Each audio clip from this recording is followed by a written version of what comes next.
লতা, আরে ও লতা, হ যাই। তোর মালা বানানো হইল?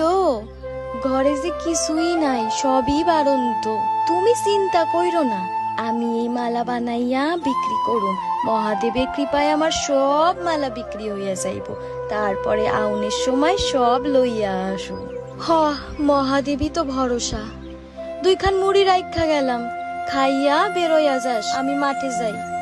সব মালা বানানো হইয়া গেছে, এবার তাড়াতাড়ি খাইয়া বেরোইয়া পড়ি। পূজা শেষ হইয়া গেলে ভক্তবিন্দুরা যদি চইলাই যায়, আমার মালা কে নিব? বাড়িতে কেউ আছে?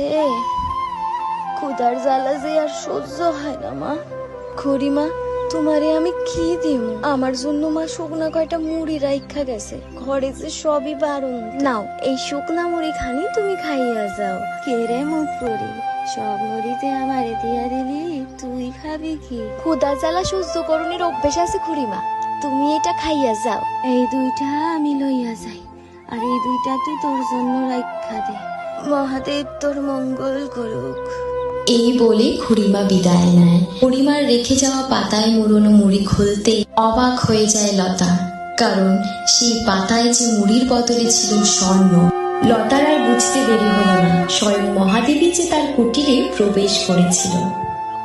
কান্নায় লুটিয়ে পড়ে লতা আর চিৎকার করে বলে ওঠে, জয় বাবা মহাদেবের জয়, জয় বাবা।